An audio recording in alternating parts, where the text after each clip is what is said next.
What's that? Today? Not here. I came to support the one day, of course, that we have. Yes. I know. Depending on how good the actors Yeah, are, no. depending on how good the kids are being, I might be able to tune in on the earphone stuff. But yeah, thank you. I feel so much that you wanted to do it on the. I mean, it looks cool. Yeah. Literally. Yeah. I mean, there are comments of it's like kind of nice. And also we did the shooting of the. Yeah. But I mean, there's something. Yeah. So what's going on right now? Yeah. Your camera's still on. This one is up. So we did that. So I think this is pretty, on point of what it was intended. So let's see how time it is. Oh wow, it is time. Okay. Okay. Yeah, I can't distract you anymore.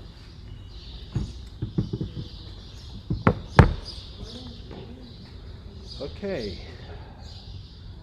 Hello. Hi, Amira. Hi, Marcelo. Thanks for joining. So glad to see you again. As we continue our conversations, we are joined by Amira Hanafi, who is joining us from somewhere in the United States, most likely, which is that's a good description of, or enough of what we need to know. I'm super happy that we're joined by Amira. Amira is an artist that I was lucky to meet a couple of years ago in a very we don't have to go into that, but with a very strange event that was fantastic in the sense that allowed us to many of us to meet, but gave us many lessons as well about cultural institutions. And Amira is an artist that works with the language as a material, and I think that it is we have been Amira throughout the day,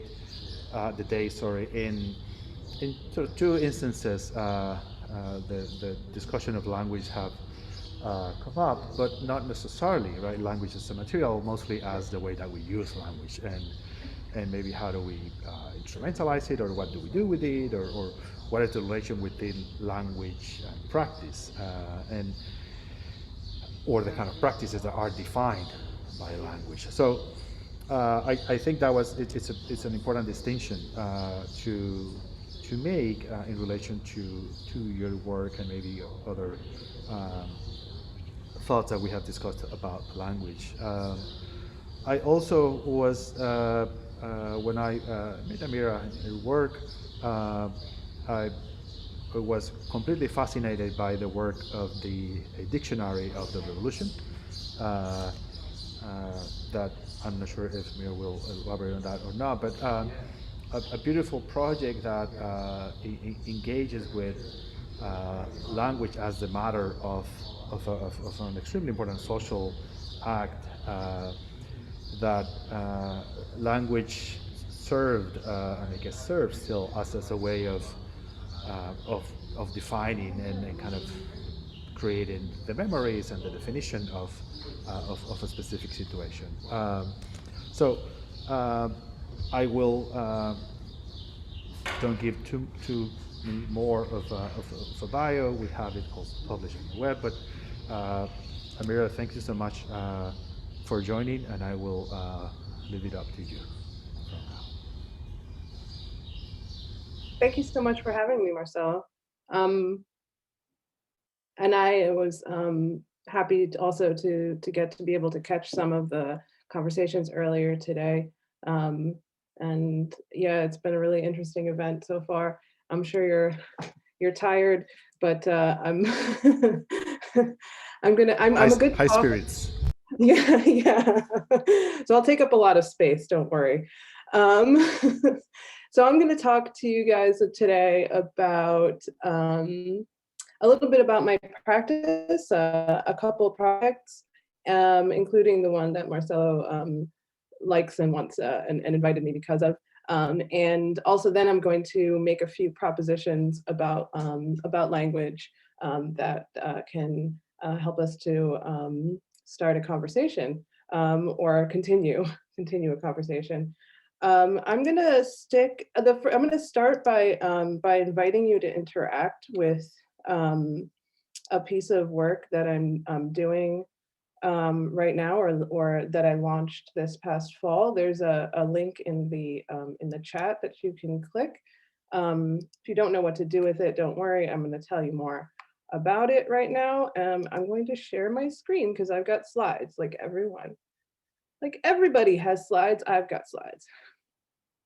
And we're going to see if I can figure out how to make them full screen, because that's always like a big challenge. Oops, what's it? It's like playing by itself. Nope.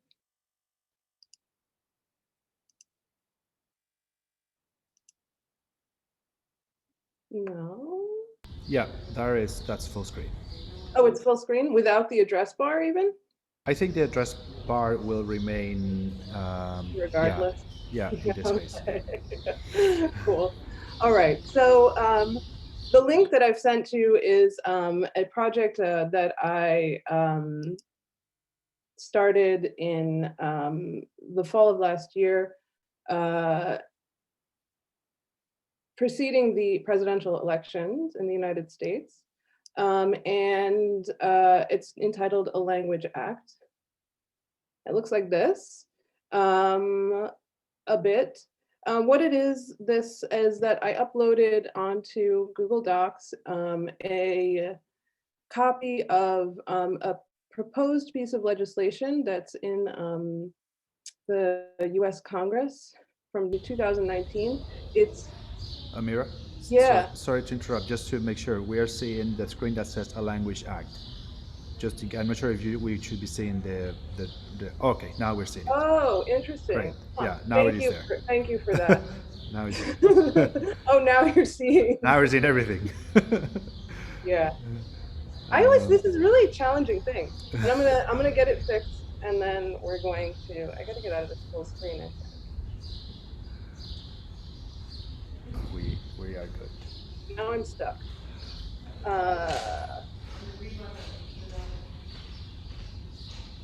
Okay. Yeah, the green button, you will get out of the. Now I've stopped it.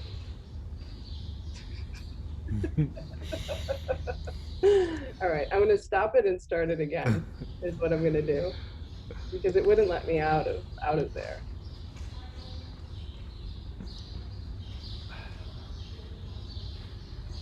Okay.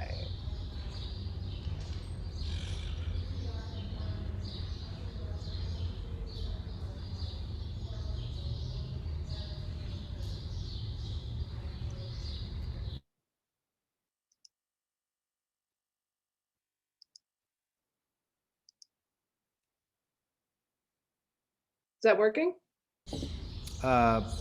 It is, but I think it's a smaller screen. It's not the wide screen full. I mean, we see it. It's just that it's a little smaller screen. All right. That's okay. Yeah. That's okay. Let's see. Maybe you can make it bigger. How about that? There you go. Okay, great. Fantastic. So I was saying that this document that you may be in, if you click the link, is a piece of legislation that was introduced into the US Congress in 2019. It's not the first time that it was introduced. It's maybe the 9th time. And it's a part of an ongoing initiative to declare English as the official language of the United States. English is not the official language of the United States right now, and on a federal level, the United States does not have an official language. This piece of legislation is a part of a series of different initiatives that are tied together, that are anti-immigrant initiatives from some right-wing groups that would like to restrict the ability of people to come into the United States and the ability of people to achieve citizenship in the United States. So what I've done with this document is invite people to translate it into whatever other languages they might know. So here's a screenshot from an early interaction with the work. You can see if you're in the document now, some of the suggestions that people have made already that I've accepted. And so I'm creating through this invitation and a new document, a crowd translated document that may convey the same meaning if you're able to understand all of the languages that it is written in, but that materially is a very different document. At some point, this was late last year, like somewhere around the turn of the year, I accepted all the suggestions in the document and printed them on paper and mailed them to 30 white men in Congress who are the Republican sponsors of the bill. So that's that project, and then I invite lots of questions and talking about that when we get to that conversation part. Now I'm going to talk about the project that Marcelo mentioned earlier, A Dictionary of the Revolution.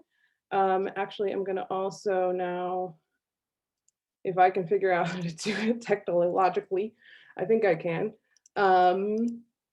Yes, I'm going to put the link to this website that is a part of the project, but not the whole project, into the chat so that you can also have a look. And much of my work, when I get to the part where, it's, I make document or make it visible, there's an interactive element. And then there's always interactive elements in the earlier part of the project. And that's important because that's what I'm going to talk about now, is this project, A Dictionary of the Revolution.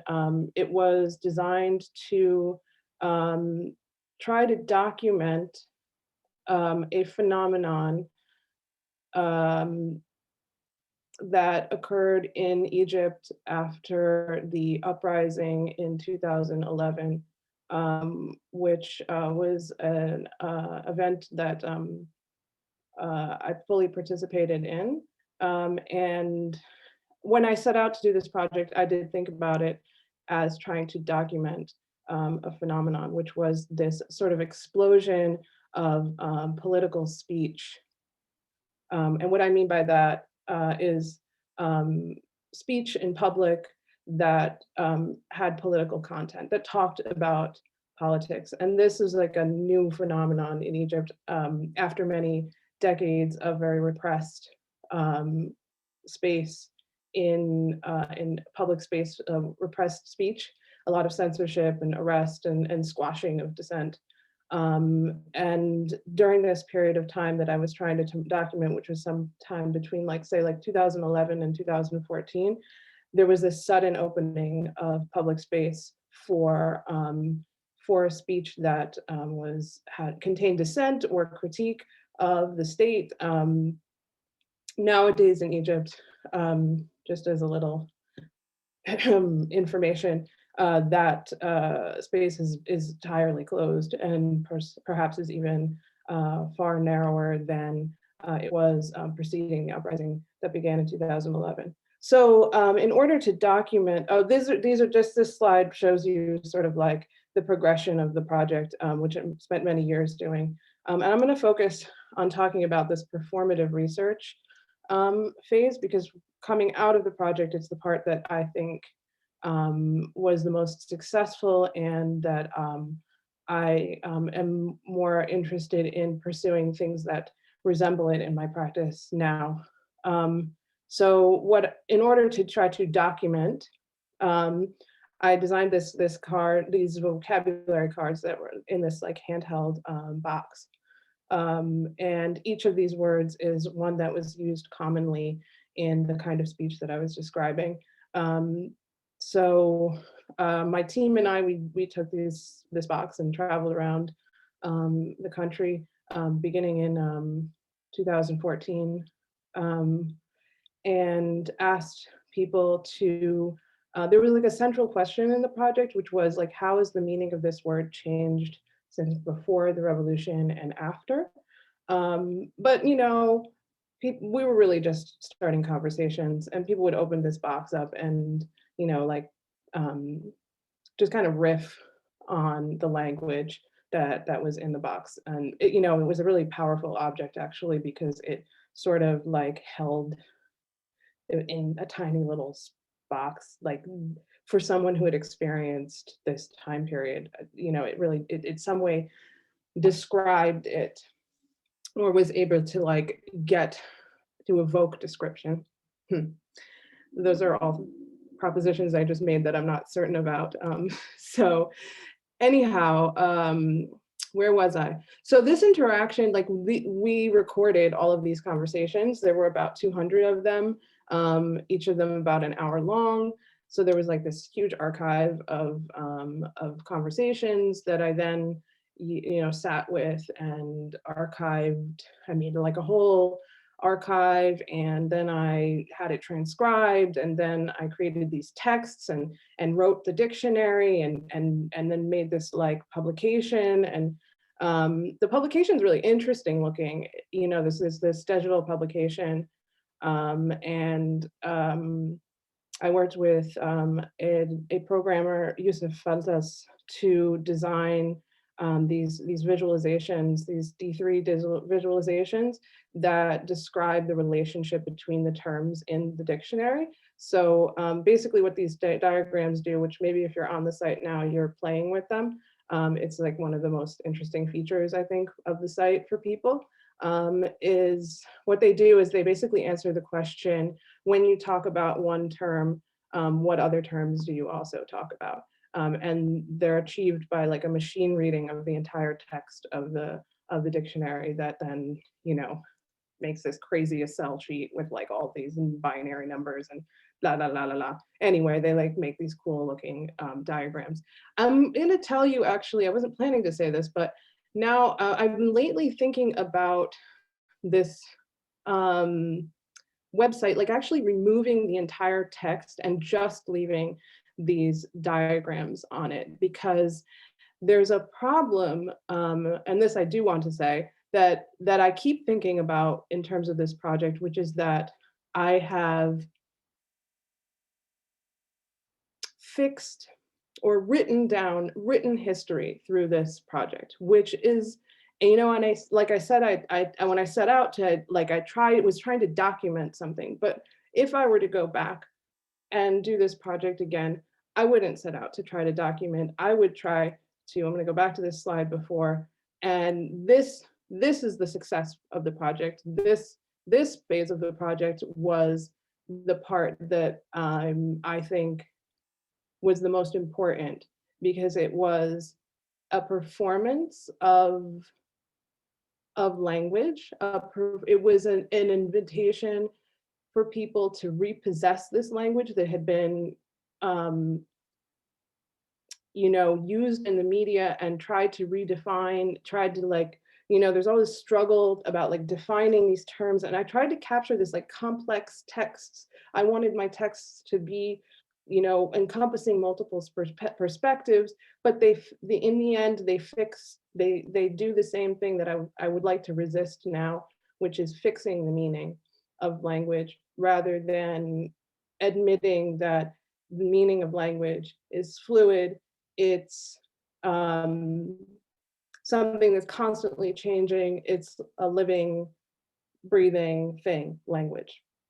So now that I've said all that, I'm going to make my propositions, and then we can have a conversation. So my first proposition is that language is material. And when I was first starting out my practice, I started out being a poet who wrote very traditional poetry. That was like, you know, a couple of decades ago. Even though I do still write poems, it's not like I don't like them or anything, but I also, at the time, you know, when I started thinking about this language as material, or language as material, in my practice, I thought about language as like these concrete objects, like words as concrete objects, and the materiality of language being like the texture of words and the visual aspects of words. And I made concrete poetry and visual poetry and different things, right? So, but then as my practice evolved, I started thinking about this materiality of language actually as being closer to some of the things I'm talking about right now, which are, is materiality in the sense of it being material that is used to make, right? And that it's a constant and perform. And I have from who writes that the word is a drama in which three characters think about language as a duet, right? Like he's suggesting here.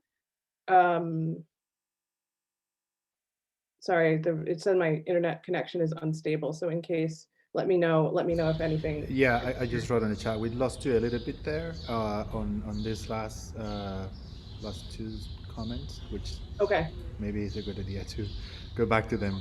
Cool. I'll say that again then. So I was talking about this, probably have read.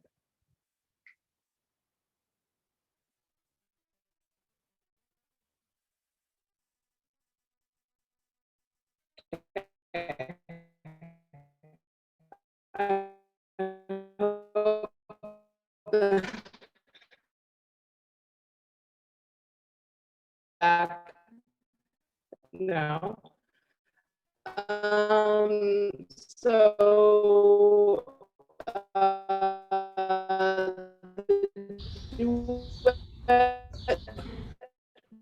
being or they might meaning that's the duet, right? The sum of three characters are the ones create being the materiality of language. That there's this three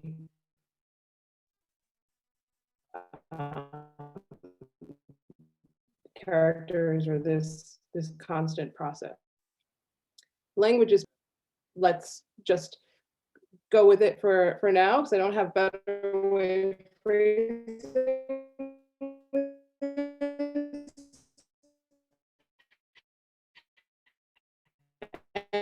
And maybe you can suggest one, but just talking about these in defining language. In defining, there's usually this elite group that we give power to fix and they do that by writing glossaries and lexicons and or gathering together families. So yeah, this quote is from somebody who has a book called David Blythe, who has a book called Language. In my practice, I've been trying to devise ways of creating more access for defining language. So that means not only like everybody could like sit at home and define language myself, or I use words in the way that I like. Ability to be heard while doing that, and to have some space to be understood in terms of how you use language.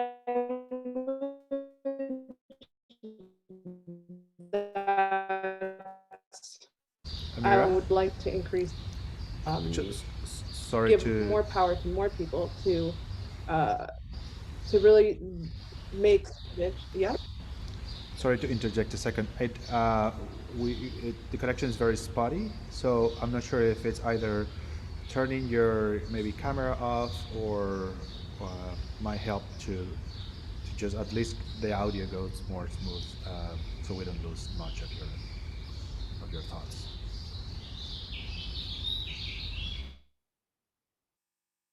Yeah, I'm sorry about that. Don't worry. Yeah. Yeah, much better now. Is it better? Okay, great. Okay, well, I only have one more thing to say, and that is that language is fluid. So this one's about, this is going back to the Language Act.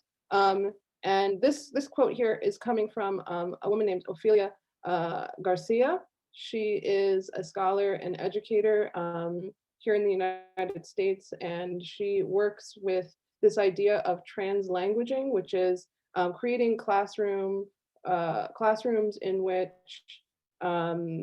students are not told to use one of their languages for something and another for another, but where, as she phrases it, students are allowed to bring their entire language repertoire into a classroom and use that whole repertoire. So this is really connected with ideas about decolonizing language. And somebody earlier today was talking about the colonial impulse to measure and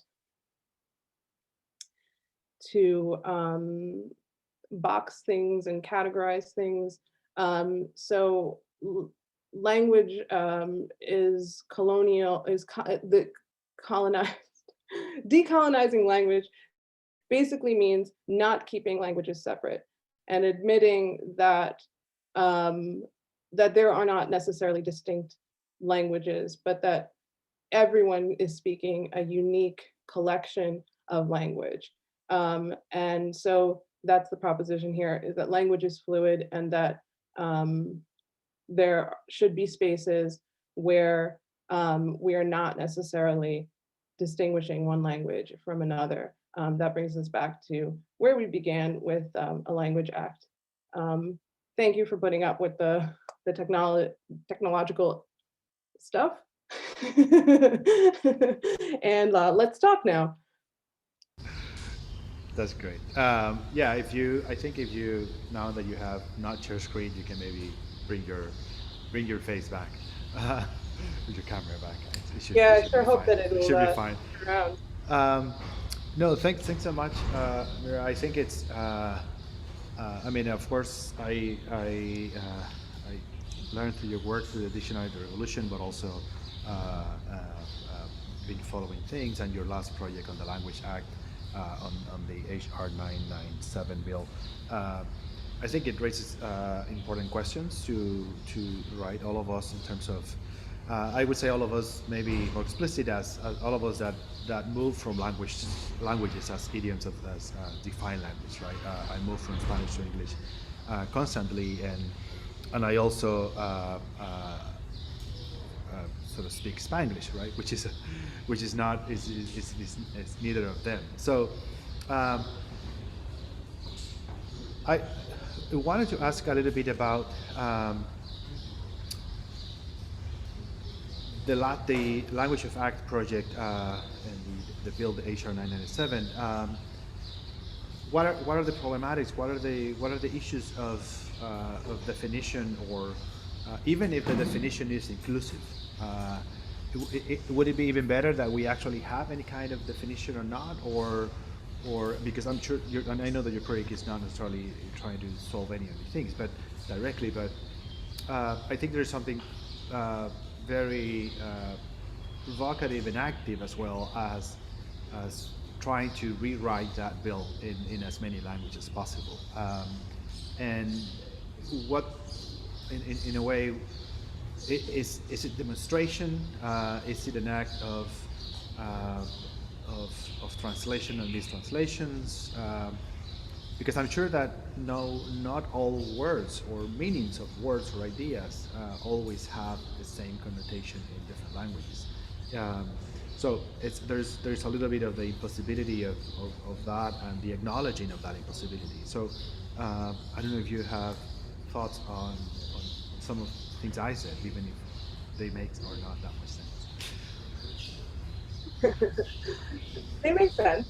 It was interesting because I think that I was reading, your description of this project a number of times, and I kept thinking about this idea of appearance and how much this project is about appearance. It's about making one's for me, it's really about making an image of the United States that is more, yeah, that is more accurate, right? That is more reflects what this country really is, rather than what these folks who've written this bill would like to imagine it to be. And you know, this is like when I was doing research for around this movement for official English, is what they call it themselves. I mean, it harkens back to like way back to the founding of this country, and who makes up, you know, the United States. And I mean, I keep thinking while I'm talking about like the problem, there's so much other problems of the United States as a settler colonial state, and the erasures of the or the attempted erasure of indigenous people and indigenous languages and in this country. But essentially, this invitation to crowd translation is an idea of like creating an image, of the United States that's more better representation. Yeah, I hope that answered it. Yeah, no, that's a great answer. We do have a raised hand. Feel free to unmute yourself and make the question. Anusri, Anusra. You. Then, thank you, Amira, for the great presentation.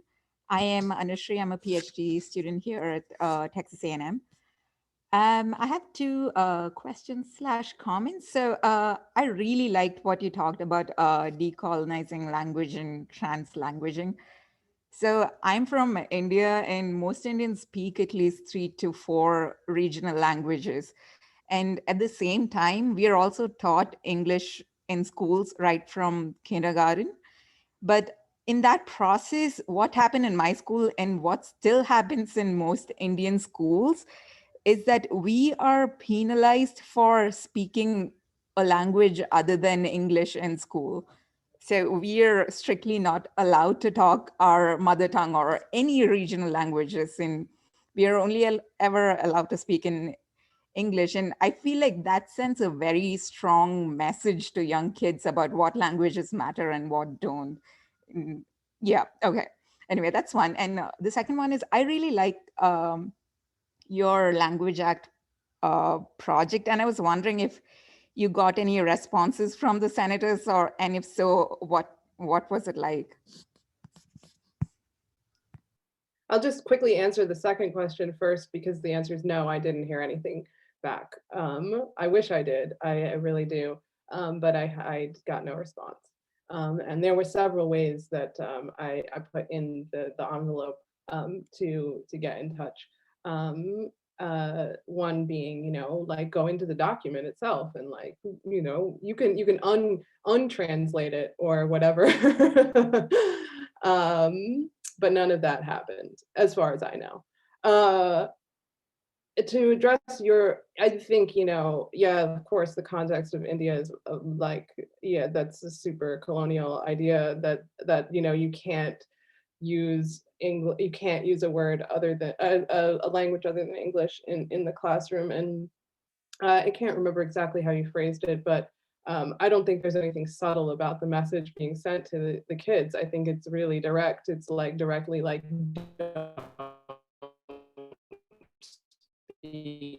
or any, you know, and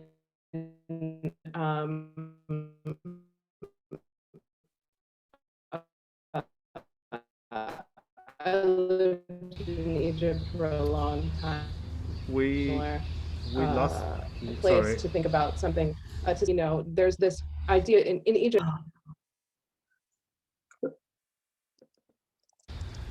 No, it's fine. I just said that we lost a little bit of before you said that you lived in Egypt. Just. Oh, okay. All right. It's hard for me to remember where I was. So I just wanted to talk a little bit about these ideas of, there's a sort of, I mean, there's, right, in Egypt, there's like a lot of relegation of where you use certain languages.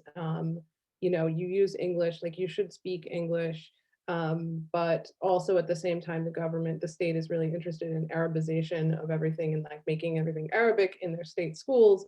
But then, you know, if you're going to go to an international school, you're still going to speak English. There's lots of hierarchies that are created that way.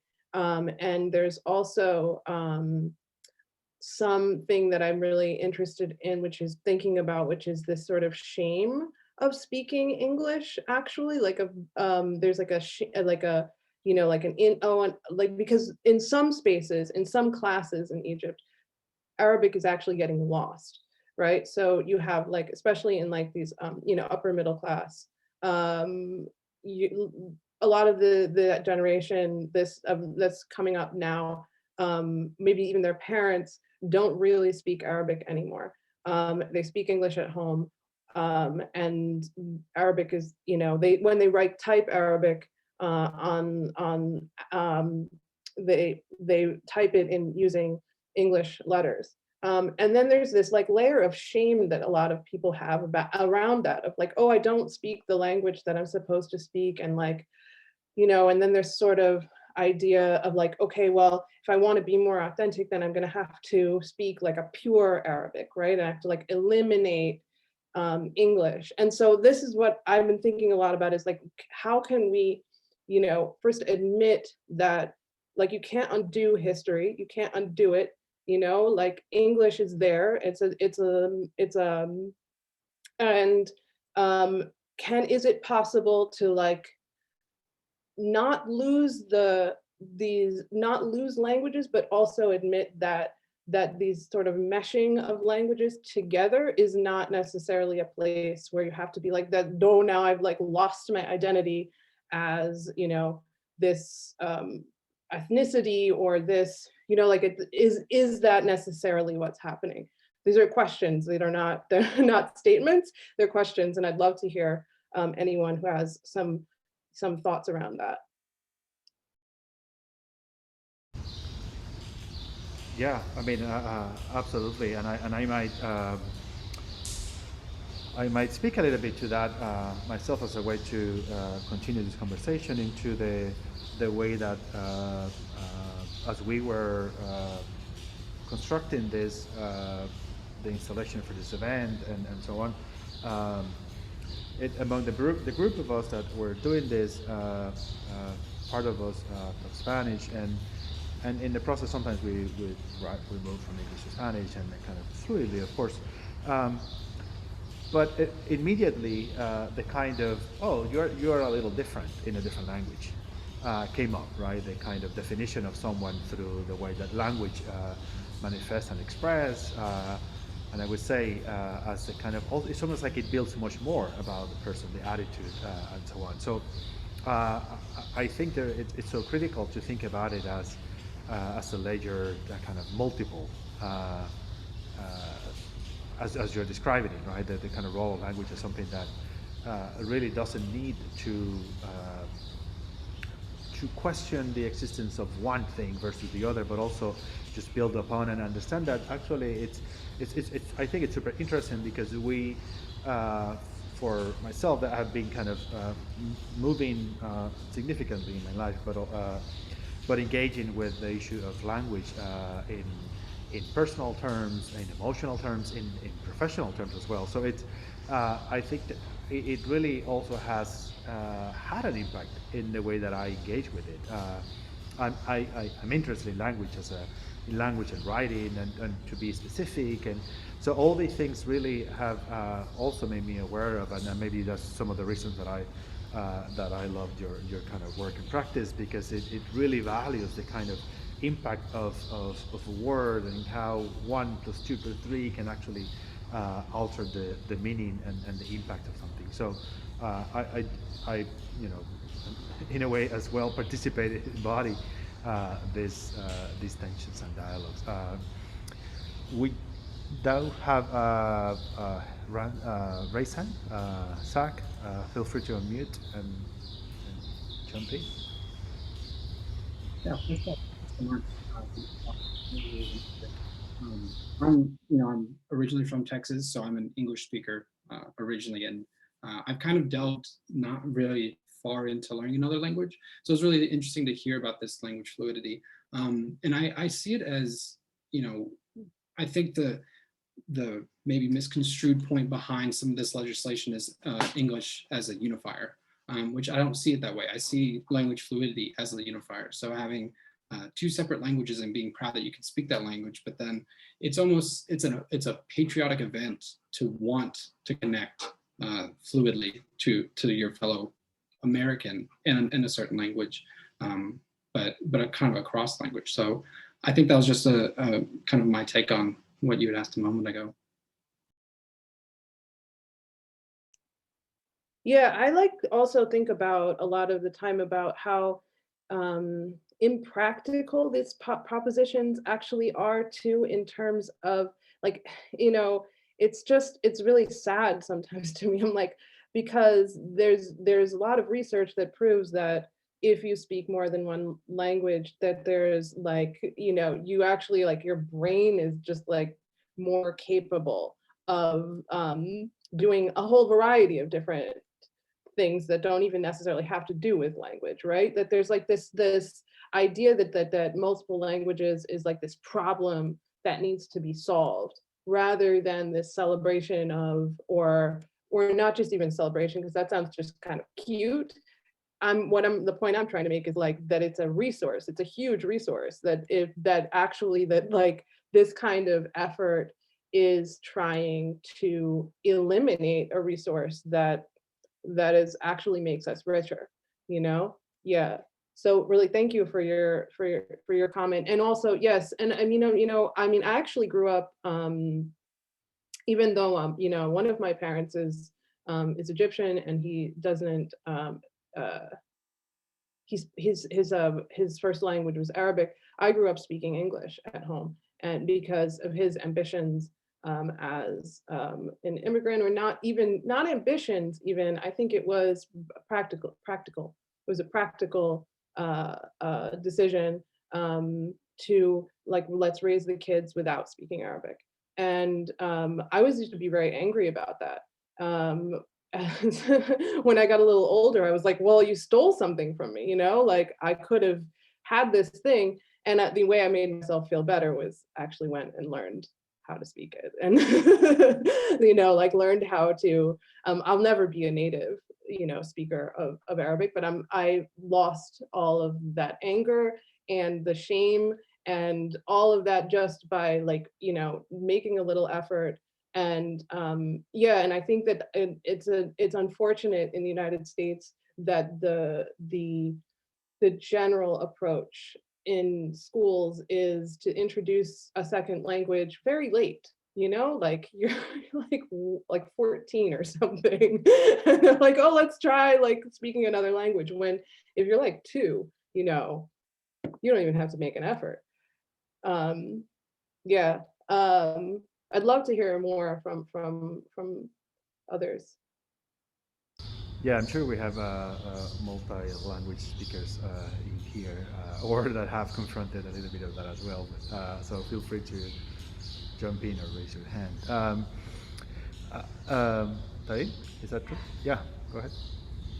So I'm just wondering, maybe I've discussed it or glossed over it, but I also grew up in a household that my mom speaks Spanish and my dad family speaks English.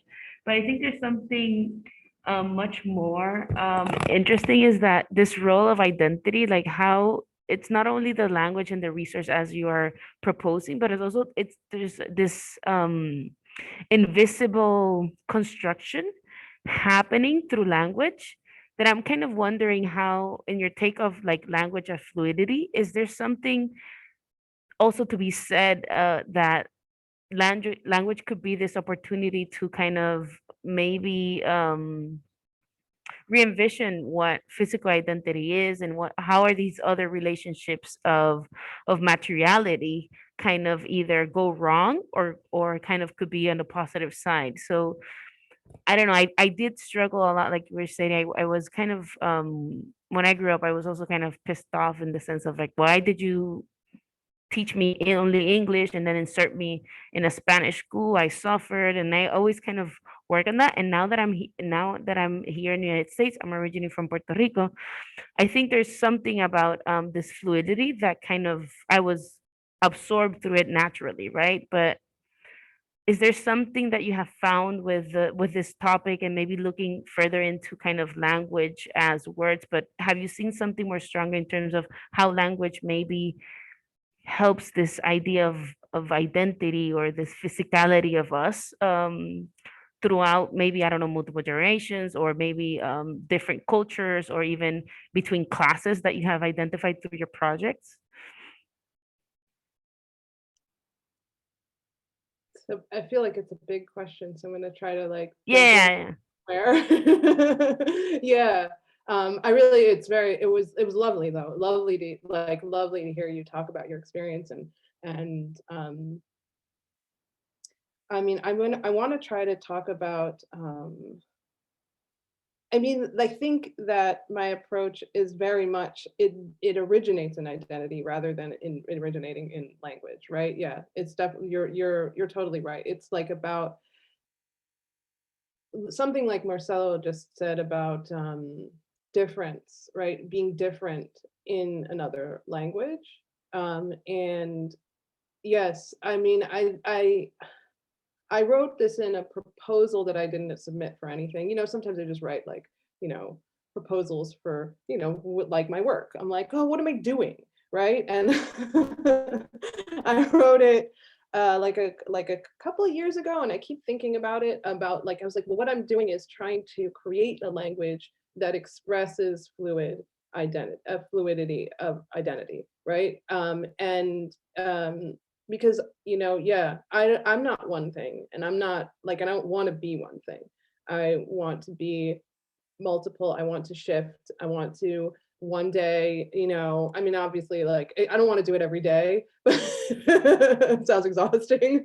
But um, but there's definitely, you know, I like just returned to the United States after living in Egypt for many years, and my God, am I a very different person? And yeah, and I want a language that accommodates that. I want to be able to that expresses that. Yeah, yeah, definitely. And I mean, I don't want to like lean on theory too much, but I've been reading Glissant lately, Edouard Glissant and the Poetics of Relation. And my God, like, I mean, when I read that, like it was a few years ago, I was just like, this is like everything I've been looking for, you know, like this guy, let me write it in there in case nobody knows what I'm talking about. I'm gonna put it in there, um, in the chat, the name of the book. Yeah, so I've been thinking a lot about that, and yeah, thank you for bringing that up. And personally, I just remember seeing your piece in Brooklyn and kind of wanting this tool of visualization, going back on what you were saying, that you rather kind of take out the words and just play with it. But there's something about the visualization that is also powerful, that either allows, I don't know, to visualize that process that we have internally, but we're not able to kind of express it or embrace it. That I think that piece kind of emulated sometimes how I feel, right? When I want to talk, my brain goes three branches, right? And there's nothing wrong about it because what you're visualizing is actually this word is actually connected somehow, right? So I would say remembering back when I saw that piece, I felt like relief and very happy and enthusiastic about this project. So, and it's a beautiful exploration that you have done, and I think it has a real impact, even though that it's not the core of their piece, but I think it does speak about that identity issue or maybe those struggles or those clashes of communicating, but also being. And I think that's beautiful. So congrats on that. Thank you. And that reminds me of this phrase that I've been playing around with about the ideas that I like creating like space for polyvocal spaces, so polyvocal states of being, like actually like that language act project, which I intend to be like an ongoing, like that's it. I put it there, and that's what I did. That's my part of it. And now it can have its life of its own. It can be a space for people to come objects. I want to be maybe also, maybe I got lost for a second there, so I stopped because I got the same unstable. Everything is unstable. This is it's very, yeah, it's very appropriate. So I was saying maybe to be more clear about what I meant about removing the text from the dictionary. I meant the texts that I spent years arranging and trying to define the words in this complex way. I meant those texts and leaving just that interactive part. I have to say that I have a lot of doubt about my own thoughts about that, because that text is tied into why I'm not in Egypt anymore. There's a lot of anxiety, a huge amount of anxiety tied into it, and in there. And I mean, I'm also, and it's also there were other people involved in that project. So I do interrogate myself about that. I'm maybe that's just all you want to do, is just remove that. But I don't know, there's something about it still though, that fixes those texts that I look back at now as an attempt to heal from a lot of trauma that came about through my participation in the uprising. And I spent a long time trying to create these things that were okay, can I shift my memory of what happened? Can I include other people's perspectives in that? I can't say that it was totally successful in terms of a healing project. I think I'm still doing that project. Yeah, that's a lot of stuff that I'm not sure is really related, but thanks for the conversation. I mean, I think that was Amira, because one of the things that I had a word that I'm extremely suspicious about that I wrote here. I wrote I wrote redemption, and as a kind of thought of the process of working with language in terms of the language act project with the bill, as a way of kind of as another opportunity, as one of other many opportunities to maybe elaborate some kind of redemption for the American project, as a way that is right, that kind of tries to undo a little bit of the genocide state, and then kind of the beginning of that foundation, in a way that it's almost like it's an ongoing building bill, or something that actually builds up on language as a way of being more inclusive, and because there are it's almost like in paper there are some of those aspirations to the American project, right? The same idea of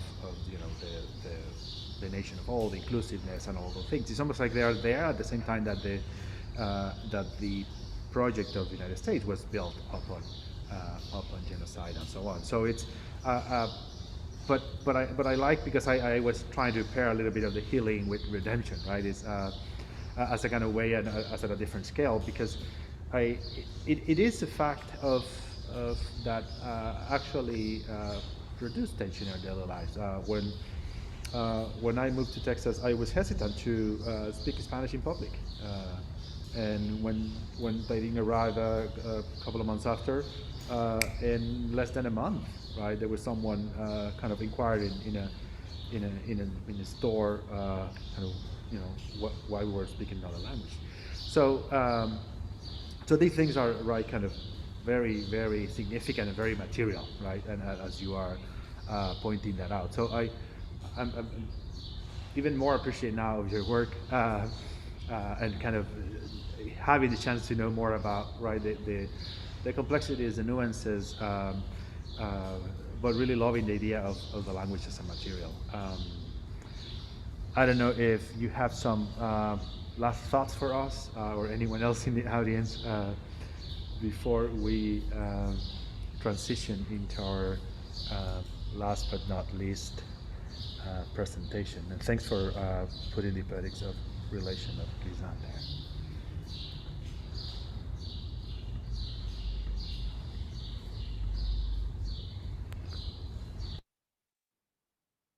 Well, I just thought I would be silent for a second to see if there was anybody else, but no. I'm the one that should be more tired than anyone else. So, but I'm still Yeah, well, it was a great high conversation. spirits. Yeah, it's a great conversation, and I'm going to stick around for the next one too, and hear what goes on. It was really lovely. I'm going to let you. I'm going to let you take your 5-minute break because I've seen some of them are like a minute and a half or something. Yeah, I just stretched basically a little bit. This is I'm at the high moment again, so it's all good. Yeah, you're almost there, and this was really a very fascinating experiment, and I'm appreciative of your work too. And yeah, great. Thank you so much for having me. Thank you so much, Amira. As this last two